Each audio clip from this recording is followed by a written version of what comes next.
Hey again, it's Calvin. I'm back for another great CPS marketing training session. In this video presentation, we're going to address the very important topics of selling CPS and the best ways to handle objections. Here's a fact. There's no such thing as the best lender, especially in the subprime credit space where various program parameters of advance, fees, rates, and credit depth vary widely from company to company and even deal by deal. Dealers typically utilize 5 to 8 subprime lenders, sometimes more, to handle their credit-challenged customers. In order to get a place at the table for CPS, you need to sell the program in such a way that it will benefit the dealership. The goal is to present our program as a means to help the dealer sell more cars through our product niches and not just be an alternative to their existing lenders. I know what you're thinking. You're thinking, how am I going to do this? Well, you need to follow a simple 3-step sales plan. The basic sales plan for CPS breaks down to these general steps. 1. A sales pitch to generate interest. 2. A product introduction and overview to create an understanding of what CPS buys. And 3. A product demonstration to show the dealer how our program works. But before you start selling the CPS program, you need to make sure the dealer's ready to listen. And always use the keep it simple rule. When pitching CPS, it's helpful to think in terms of a wish list. If you wish the dealer would remember just 5 points about our program, what would those be? Don't overload the dealer with too much detail. They'll lose sight of the most important factors you want them to remember.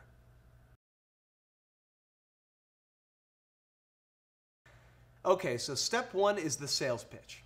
Try something like this. Mr. Dealer, I've got a finance program that will help you sell more cars right now. We buy a deeper credit than most lenders you're probably working with currently, and we can help you get deals done you may be missing. Follow that pitch with, CPS specializes in 4 areas of the subprime market. 1. We buy customers with a fresh BK, discharged or not. Most dealers don't have a reliable outlet for open BKs. 2. We finance customers with a currently delinquent mortgage. Again, most dealers don't have a good finance source for those customers. 3, we don't use FICO scores in our decision process, so we can approve 450 or 500 FICO scores and give you a full advance regardless of score. Finally, many dealers really like our first-time buyer program. We can finance a ghost or a first-time buyer with really no credit except for a bunch of collection accounts. And we allow you to select any of the 3 major book values so you can maximize the profit on each sale. You still with me? Good. The CPS program is super strong and super profitable. You need to make sure the dealer understands what we bring to the table in your sales pitch. After the sales pitch, to generate interest, it's time to talk about how the program works so the dealer can get a better feel of how we buy.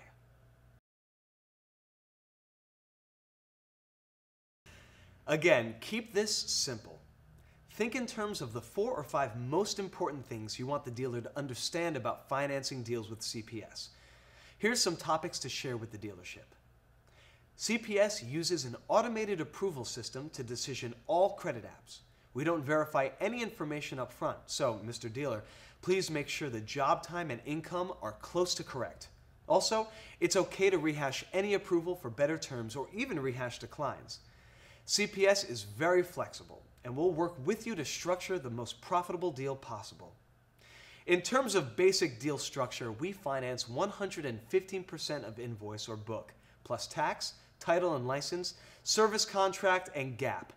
We pay up to 2.5 points of reserve and offer extended terms on our upper tier programs. Hey, this program is very profitable, especially considering how deep we buy. Our bread and butter deal has a $15,000 amount financed with a $400 payment at about 12% payment to income.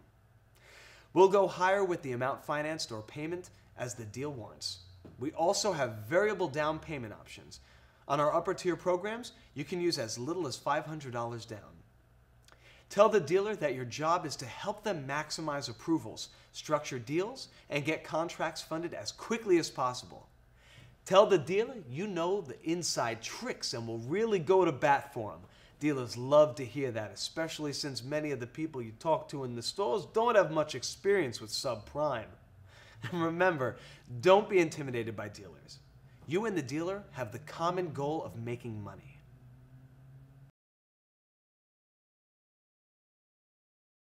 Lastly, in your sales development process, you need to demonstrate how the CPS product actually works. Think of this in terms of a test drive. You want to take the dealer on a test drive of CPS, which means you need to get some credit apps flowing. Don't make the mistake of saying, send me a bunch of apps without first setting some parameters as to what we buy and what we don't buy. The last thing you need is a bunch of turndowns from other lenders that we can't approve. It's a challenge to get the dealer to focus initially on what we buy and filter their apps accordingly, but it's a challenge you have to meet. Ask the dealer if they have apps right now that seem close to a CPS deal. Remember, a picture is worth 1,000 words, and each CPS callback is a picture of what we can buy.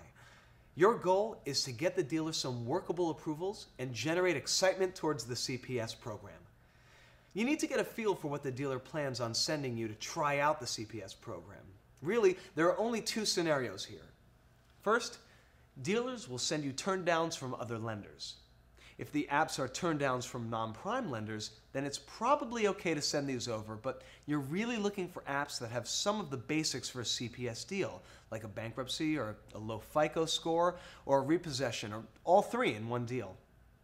Next up are approvals from other lenders.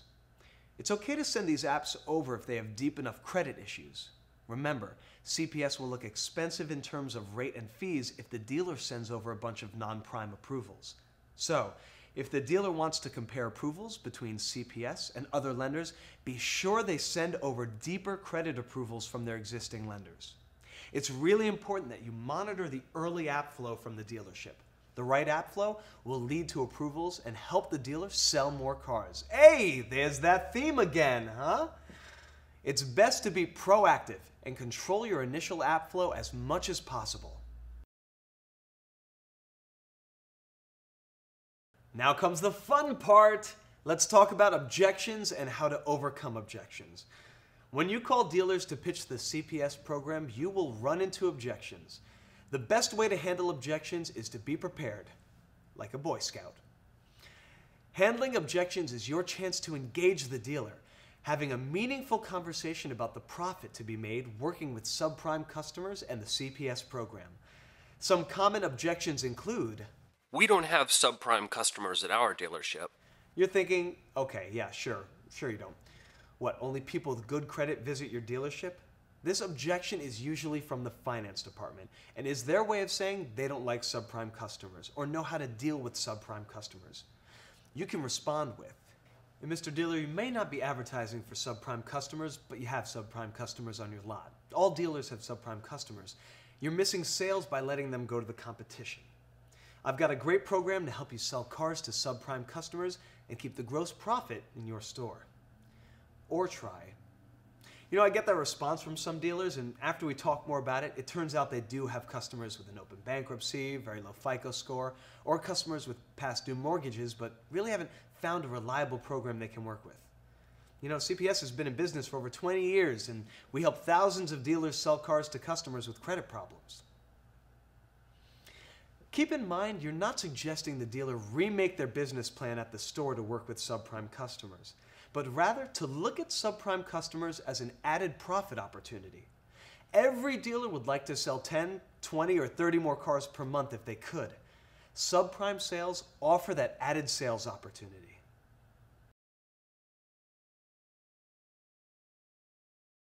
Another common objection you'll run into? I'm totally happy with all my lenders. I get everything bought. You're thinking, I'll bet you do. What, no turndowns? You can counter this objection with, yeah, it's good that you're happy with your lenders. What do you have, 4 to 6 lenders you use between non-prime and subprime? Well, what if we could approve some of the turndowns from your current lenders, or give you a way to make more back-end profit on a deal? Or, finally, what kind of deals are you not getting bought with your current lender lineup? Who buys a sub 500 score or an open bankruptcy or a currently past due mortgage? We specialize in these deals and at a full advance, plus we pay reserve and give you a service contract and gap. You'll also hear dealers say, "Your fees and rates are too high." when you hear this objection, step one is to look at the apps being sent over and get a feel for the callbacks. Generally speaking, if the FICO is too high, say 620 or greater, there will be more competition for those deals and many lenders lower their fees as the FICO score increases. If the majority of the credit is good, of course there'll be more lenders approving the deal. If the app has a currently paying auto, other lenders will jump on those deals. Finally, apps with big down payment and low loan to value will also get approved at many lenders. Bottom line is, if the dealer complains about fees, they're probably sending more of a non-prime app flow versus a subprime app flow. We all know CPS buys deep. No one complains about that. The key is getting the dealer to send deep enough credit profiles to take advantage of the depth of the CPS finance program. Here's a few ways to respond to the "your fees are too high" objection. I checked out the apps you sent over. I can see how you got calls with lower fees. I consider most of these deals to be non-prime rather than subprime. Non-prime lenders generally have lower fees than we do, but we buy deeper than those companies, much deeper than these apps you've been sending. Or you can also respond with, the fees you see on the payment call are just an estimate. With a deal structure, those fees usually go down.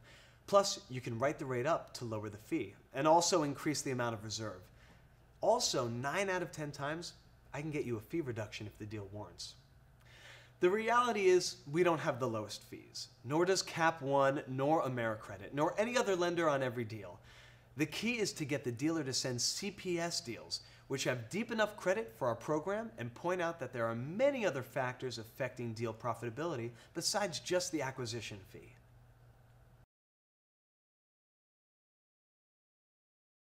So to recap this presentation, here are the most important things to remember. 1. When selling CPS, you need to have an effective sales pitch to generate interest. The sales pitch needs to be followed by an overview of the CPS program. Then, you're looking to generate app flow from the dealer. Number 2, when presenting our program to the dealer, just focus on the 4 or 5 most important features you want the dealer to remember. 3, the best way to counter objections is to be prepared for objections. Get your objection busters ready. Selling the CPS program is fun and rewarding. Take some time to think over this presentation and incorporate it into your sales development plan.